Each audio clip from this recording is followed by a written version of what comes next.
మేము ఒక 10-15 మంది మా బీసీ నాయకుడికి అండగా నిలబడటానికి స్టేషన్కి వెళితే దానిని వక్రీకరించి ఇడిదిప్పి పూర్తిగా మళ్ళీ పచ్చి అబద్ధాలతో మేమేదో దాడికి వెళ్ళామని, ఆ రోజున అక్కడ జరిగినటువంటి దాడి కర్రలు, రాడ్డులు, పెట్రోల్ సీసాలతో ఆ రోజు నన్ను చంపే ప్రయత్నం చేశారు.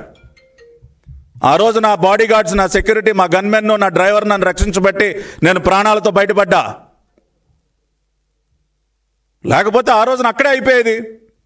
ఆ విధంగా మా పైన దాడి చేసి మమ్మల్ని చంపే ప్రయత్నం చేసి మా పైన 307 సెక్షన్లు పెట్టి దాదాపు 12 మందిని మమ్మల్ని రాజమండ్రి సెంట్రల్ జైలుకి, ఆ రోజు రాత్రి అక్కడి నుంచి నేను బయటపడితే మళ్ళీ పోలీసులు నన్ను అదుపులోకి తీసుకుని ఆ రోజు అర్ధరాత్రి తోట్లవల్లూరు స్టేషన్లో మీరు చేసింది ఏంటండి, వాళ్ళ 3 సింహాలు,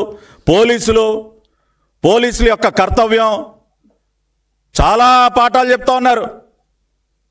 మీ హయాంలో మీరు ముఖ్యమంత్రిగా ఉన్నప్పుడు పోలీస్ స్టేషన్లన్నీ ఖాళీ చేయించి మరి మీ ప్రైవేటు గుండాలని లోపలికి పంపించి మాలాంటి నాయకుల్ని చిత్తగొట్టించినటువంటి సందర్భాలు మీకు తెలియదా? పోలీస్ స్టేషన్లనే ఖాళీ చేయించేశారు. పోలీస్ స్టేషన్లలో కరెంట్లు తీసేస్తారు. 3rd డిగ్రీ టార్చర్కి వేదికలుగా మారుస్తారు పోలీస్ స్టేషన్లని. ఇవాళ మీరు మళ్ళీ పోలీసులకు మీరు పాఠాలు చెప్తారు. మీరు అతిక్రమించినటువంటి చట్టం లేదు మిస్టర్ జగన్మోహన్ రెడ్డి, మీరు ఉల్లంఘించినటువంటి చట్టాలు లేవు.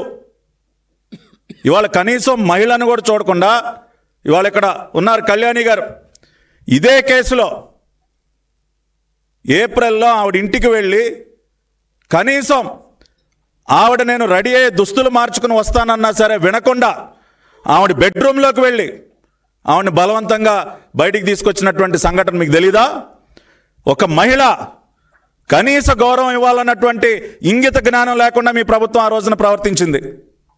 ఇవాళ మీరు అరెస్టుల గురించి, లా అండ్ ఆర్డర్ గురించి, చట్టాల గురించి మీరు మాట్లాడతారు.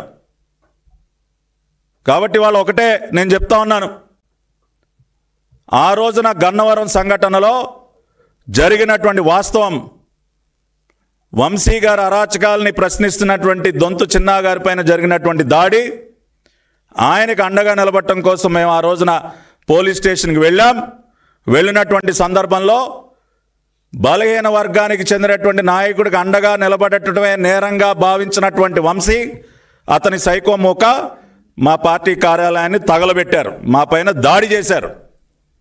అది జరిగినటువంటి వాస్తవం.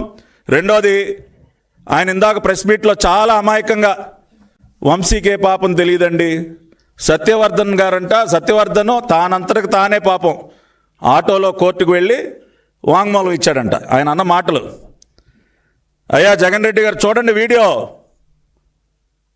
ఏ విధంగా మీరు పరామర్శించడానికి వెళ్ళినటువంటి ఒక బీసీ ద్రోహి, ఒక దళిత ద్రోహి వంశీ దళిత బిడ్డను ఏ విధంగా కిడ్నాప్ చేసి తాను ఉంటున్నటువంటి ఇంటికే తీసుకువెళ్ళాడో ఇవాళ విజువల్స్ రిలీజ్ చేశాం. దీనికి జవాబు చెప్పండి. ఇప్పుడు చెప్తారా మీరు వంశీకే పాపం తెలీదు, అక్రమంగా ఇరికించారు, ఈ విధంగా ఒక దళిత బిడ్డని కిడ్నాప్ చేస్తే ఈ ప్రభుత్వం చూస్తూ కూర్చోవాలా? ఇది తెలుగుదేశం పార్టీ ప్రభుత్వం, కూటమి ప్రభుత్వం, ఎన్డీఏ ప్రభుత్వం. ఈ రాష్ట్రానికి ముఖ్యమంత్రి నారా చంద్రబాబు నాయుడు గారు, ఆయన పరిపాలనలో దళితులపైన, బలహీన వర్గాలపైన వారికి చిన్న గీత పడినా కూడా ఉపేక్షించేది లేదు.